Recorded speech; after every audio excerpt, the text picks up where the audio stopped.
Good morning, good afternoon and good evening. It's Lee from Magnetic North Adventures. Hope you're all doing well, and to my subscribers, new, old, those people just visiting, you're all very welcome. And today, got my waders on, so going to be doing a lightweight mudlark in a little while, and I'm going to be joined with two guests, Liz and Julie, and sadly Joanne couldn't make it, but hopefully we will see her again very soon. Whether that be a walk, bottle dig, mudlark, we'll sort something out. So we've had a bit of rain and everything's looking still good at the river level, so we're going to go in there, do what we can. Now we will have waders or wellies with us. We will always have gloves, buckets and bags to put items in that's found. Of course I've got my backpack here to take finds home, and we've got a litter bin nearby as well for anything that's unwanted as well.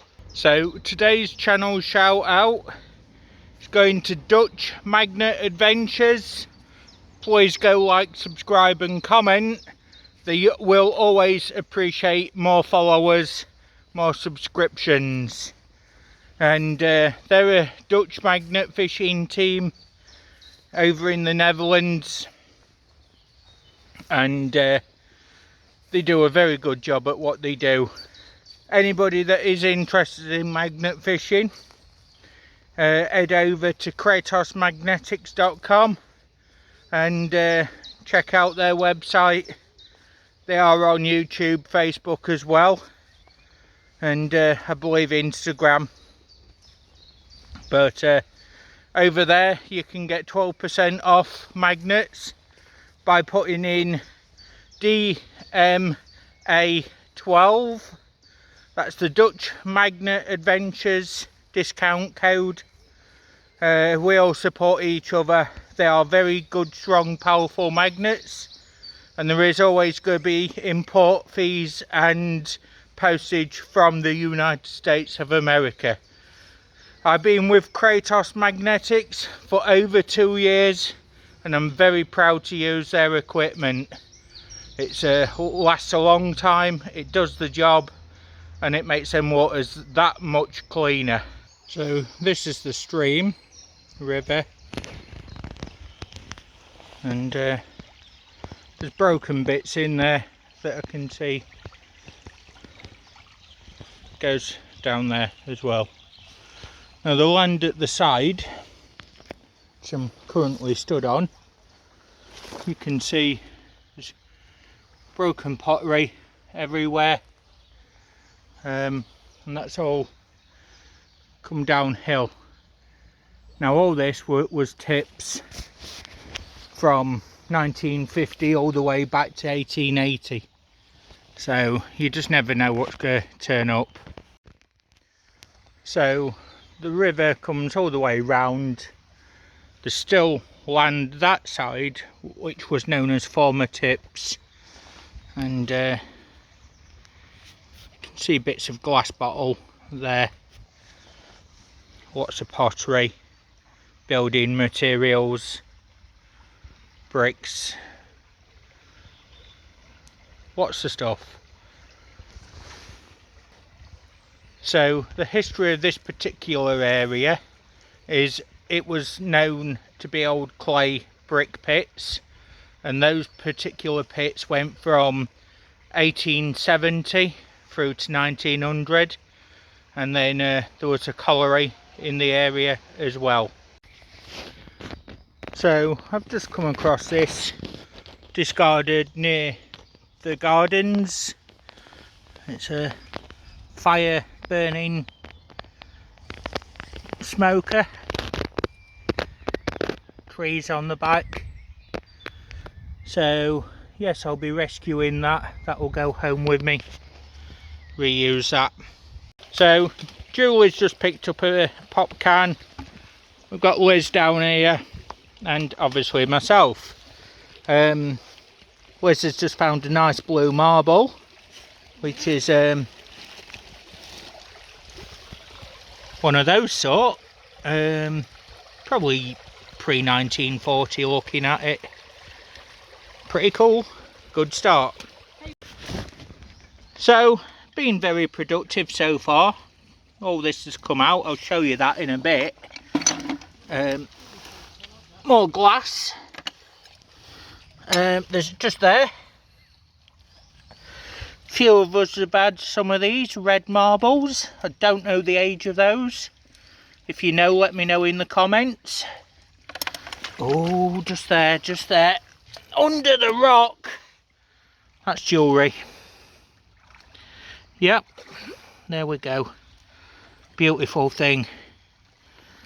And where this water's silty, there's a lot of stuff still in that, so I'm going to wait for the water to pass by, come back down. Yeah, as we can see, just looking into the water, there's little bits between the rocks. You really do have to get your eye in on this particular site. So Liz is there. She's just found a bright pink Yorkshire Terrier. What's that made of? I've got no idea. Could be plastic. I don't know. I've got gloves on. It's not ceramic, that's for sure. Could be resin. Resin, plastic, rubber. I don't know. Hey, it's not kids' rubber, is it? I don't know. There's school just there. Could be. Cool. Yeah, I think it is a rubber because it's bendy. Okay, cool. Bit different. So this is the issue that we've got currently. It's all silting up. We just can't see anything. So we've definitely got to come back down the zone again. The problem is you can never ever get everything out of dirty waters. Just there, we'll have that out. Modern trash. Again, I'll show you all this afterwards.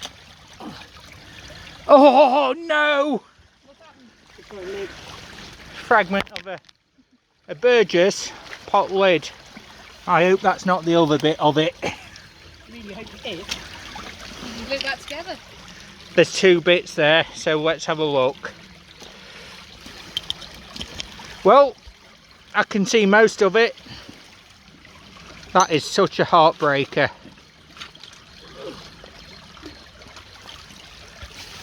So how are you finding mudlarking, Liz? I'm having a whale of a time. It's like a free jumbo sale, isn't it? So, some sites are good, some sites are not, but this is a fairly good one. So, just down there, just there, there's a cod marble. Have you? Pottery. Cod marble, yeah. And, what's that? Another one there. More pottery. You can't, no, you just surprise. Bit more pottery there. So, another piece there. Right, I'm going to let the water pass me so I can see what's happening again. And then have a look further up again. Just down here, just there, we've got an army button. Yep, that's an army button. It does have some writing on it. That's going to be pre-1952. It's got King's Crown on it. That's cool. So just here, I'll have that out of the environment. We've got a bit of a cell from a battery or old phone. Don't like them in there. It's a small piece of aluminium. Just there's part of an egg cup. It's another piece of metal, which, yeah, that's part of an old can. I'll try and get that out. Yeah, there we go. There we go, pot of an old beer can.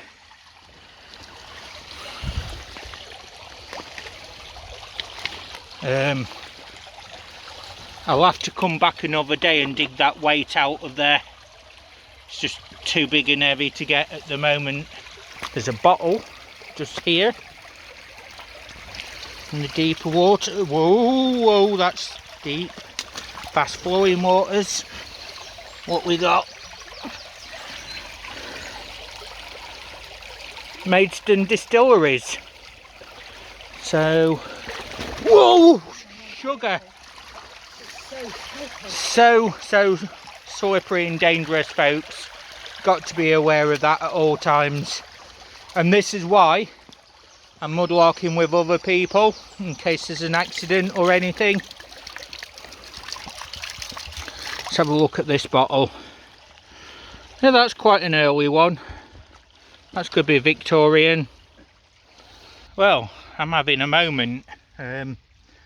Just a few moments ago, I kind of slipped on the embankment, got mud all over my face, and fell into the brook. That's why you've always got to think safety first. Mudlark with other people. That could have been nasty. Got to admit, it scared me. But yeah, I'm okay. Let's show you what I've found in the book. So we've got this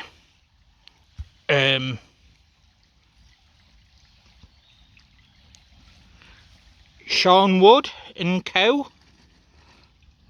Bombay, London, Bombay. So that's going to be an old pickle jar, pre-1920. Got general bits of 1980s glass, bits of figurine. Got this out, which is a milk jug, ceramic.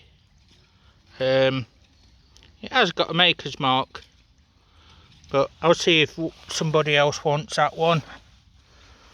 There's the little piece of jewellery there. Looks like it would probably brass.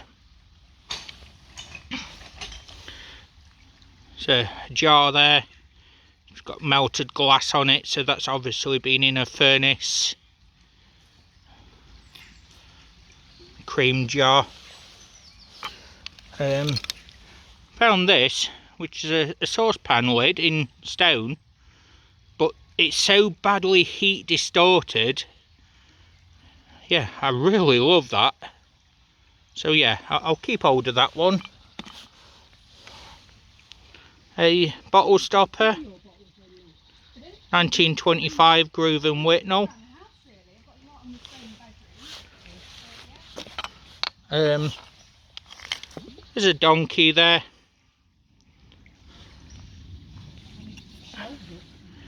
Another piece of, I assume, brass or copper. Part of furniture fitting.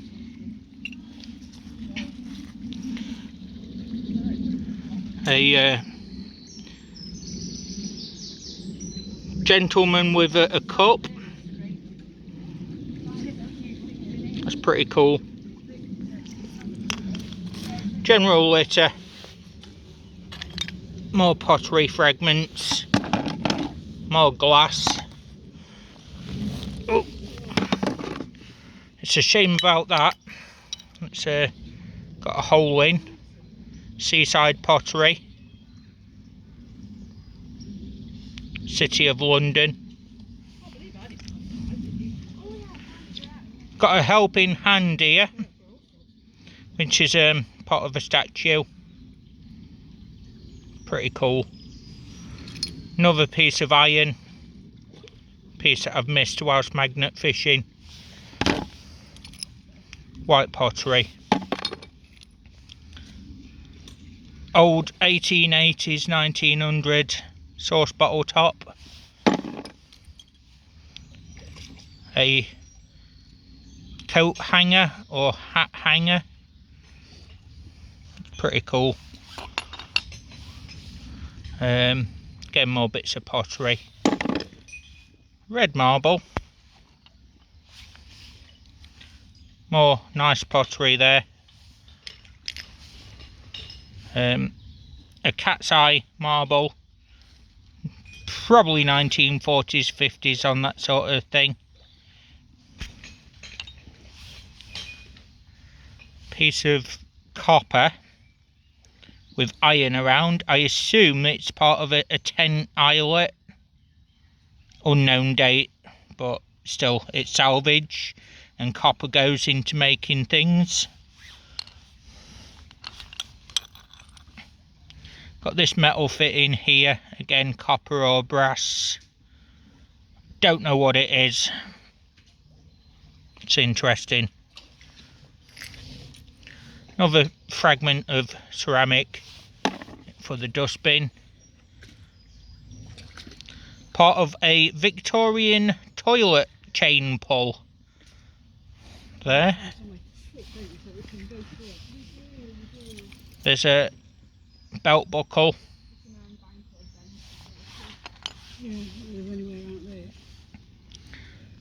Some more recent fitting. I assume it's copper or brass.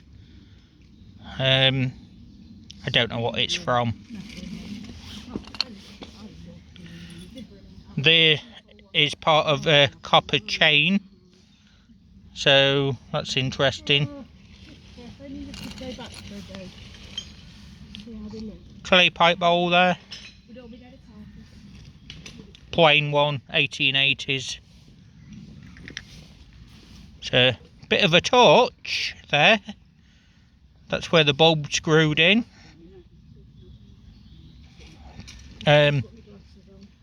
Probably pre-1960.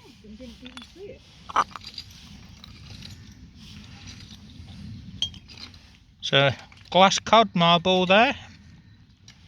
Pre-1920. The small thimble there. Shame it's crushed and got a hole in it. Now this is interesting. This is actually made of stone. It's very heavy. 1880, 1900 sort of date. And I think it's some sort of posy vase for flowers. More bits of glass. A melted bottle.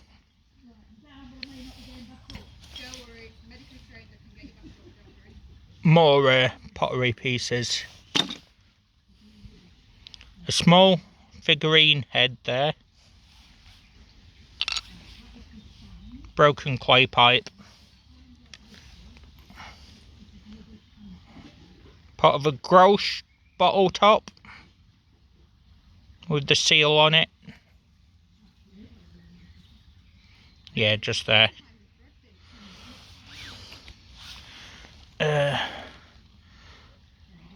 Pottery lid. The little bear, Landudno.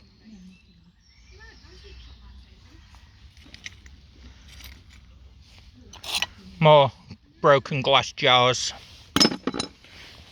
And a few other bottles there. Part of it. A figurine there as well. Probably a Roman design. This has just turned up. It's a turquoise wine, 1914-1918, French import. Very rare to survive. So between us all, and mostly Julie, all this general waste has come up. Lighters, vapes, general trash, beer and pop cans, soda bottles, plastic, and couple of bags of general finds. Not that bag because that's just random. General finds and spare bags. So this is the weather just a couple of hours after the mudlark, and as you can see, it's very heavy rain, very windy, and it's sweeping in. So yep, the water levels are definitely going to be flooding. I'm going to make a revisit to the site as soon as the waters go down. We've got 7 days of rain. There we go. So it should be about 12, 13, maybe 14 days before I can do a revisit. Just shows the difference in the weather. Well folks, that's been a very interesting day. Definitely going to be coming back here, and you can see the pottery coming down the bank in there. So don't forget to like, subscribe and comment, and until the very next time, I'll see you all soon. Bye for now everyone, and bye from Liz as well. Bye. And Julie says bye, but Draw. she's cleaning up at the minute. Yeah.